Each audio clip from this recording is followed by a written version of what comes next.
First, live, local. This is Fox 12 Now. And welcome back to Fox 12 Now. I'm Greg Nibbler, and again, I always appreciate you joining us. We are live streaming here out of the Fox 12 Oregon newsroom. I encourage everyone to watch on that Fox 12 Oregon app, whether that's on your television or your phone, however you decide to get that. Just remember there is an app for that, and we do have that where you can go and watch this show live and after the fact. So a great way to join in. But right now, we are talking about, well, probably most people are familiar with Fort Vancouver National Historic Site there, right in Vancouver, Washington, but also the Pearson Airfield is now celebrating its 100th anniversary, 100 years of the Pearson Airfield, a pretty incredible achievement, number one, but also a lot of amazing things have happened there over that time, and there's a big celebration of that coming up this weekend. We're going to cover all of that right now because joining us, we have Park Ranger Aaron Ochoa, who's here to talk about this and Pearson Airfield, just everything that's going on there. Aaron, always great to have you here on the show to talk about the history of this region, and really not just history, but things that people can go experience right now and engage in, and Pearson is one of those.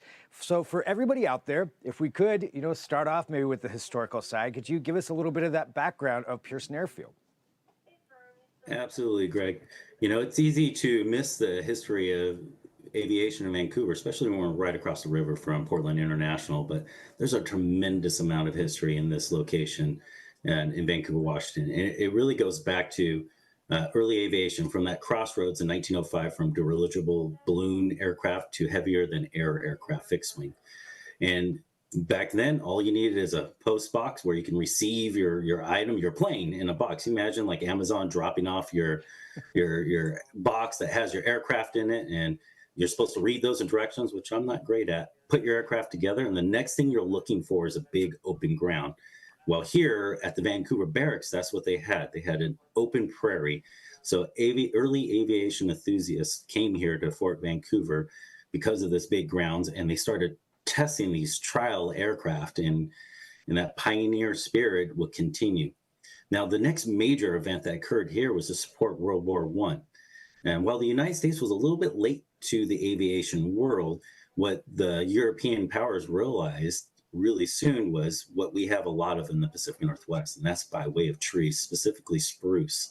So the United States helped out the World War I war effort by creating the world's biggest spruce production mill, creating the lumber industry as we know it in the Pacific Northwest, and providing that resource to the Allied powers back in Europe to create aircraft.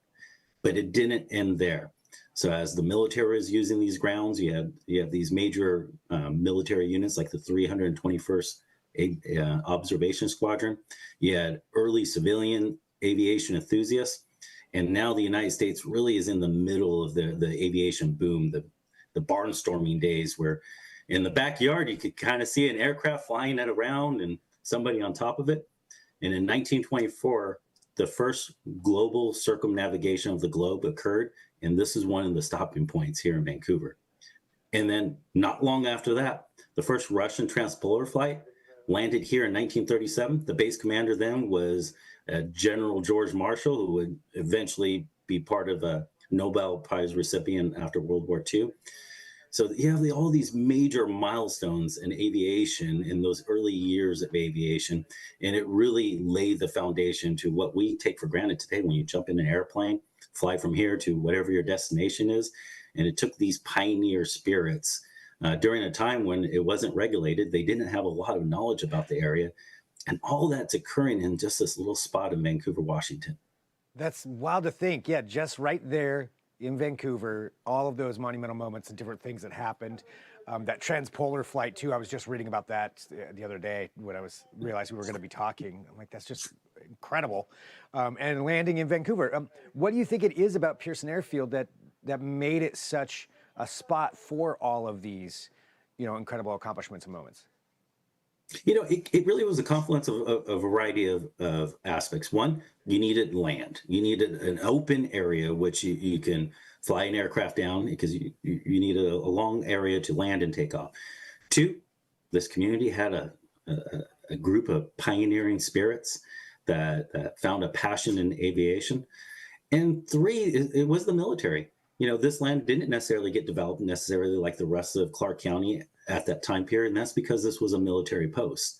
And it was one of the reasons why Chikoloff and that transpolar flight eventually relocated their end destination to Vancouver. They saw that here's an area that was being managed. Wasn't as many of those areas around during that time period. So they selected Vancouver. They redirected their destination to Vancouver, Washington. But it's really that crossroads of people, land, and resources all coming together at once. And that's what we had here in Vancouver. And that's been 100 years of this, and this is still an active airfield, is that right? Absolutely. As we're talking right now, I can hear an aircraft, a Cessna flying, about to take off the runway. They're revving up their engine right now. So aviation history didn't end there with these major milestones. It is an active part of our community, as this is still a municipal airfield operated by the city of Vancouver. So it's still active, still there, continuing on that 100 years. And when, for people who want to go there too, I mean, you can, if you're a pilot, if you have a plane, I'm sure there's a whole world for that, but there's also a museum there as well that people can engage in and learn more about this. And that's one of our big gems. That's one of the things, as I became a park ranger here and I looked around and said, oh, there's a Hudson's Bay Company fort. Okay. There's Vancouver Barracks. Okay. And there's an air museum.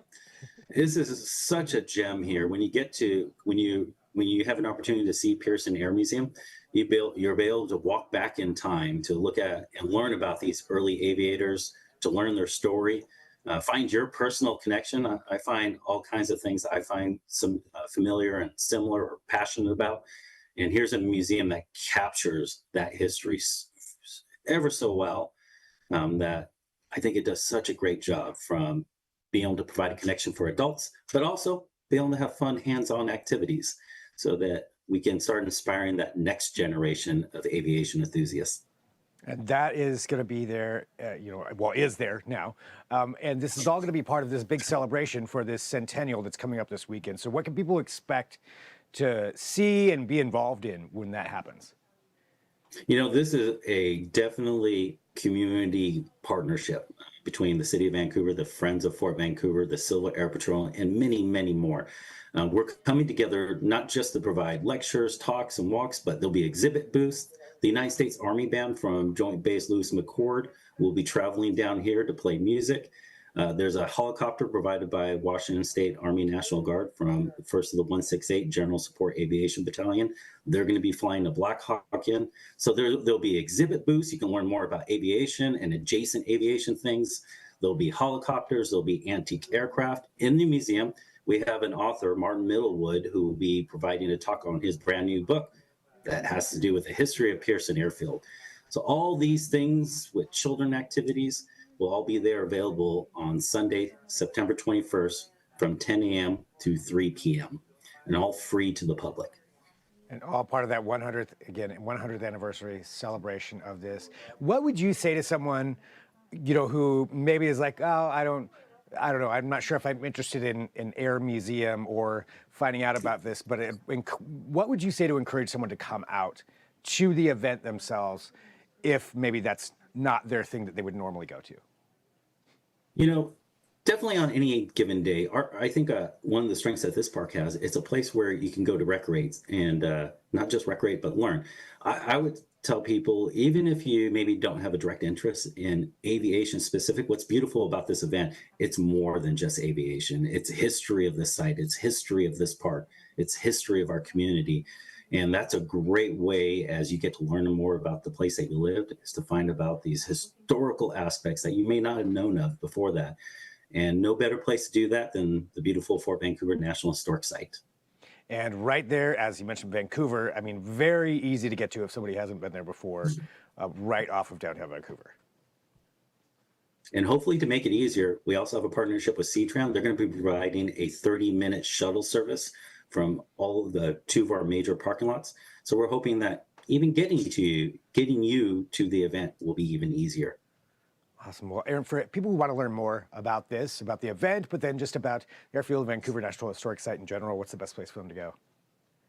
Well, definitely visit the site, but if you can't, you can go to our website and you can find our page at Fort Vancouver National Historic Site.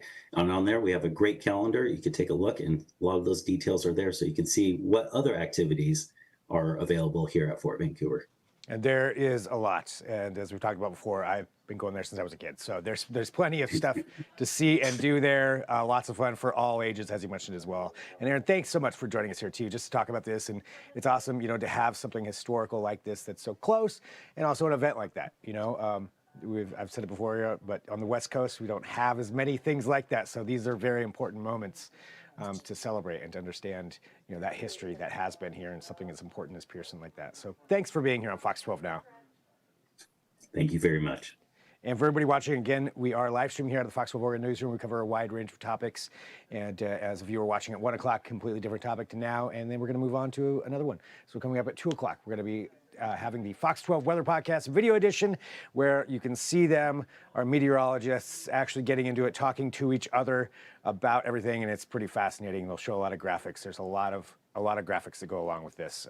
They're weather nerds, so I'm just going to call it out. So that's coming up there at 2 o'clock, so you can watch them, and plenty more too throughout the afternoon. If there's breaking news, we'll have that as well, but we'll pause for right now. I'm Greg Nibbler. This is Fox 12 Now.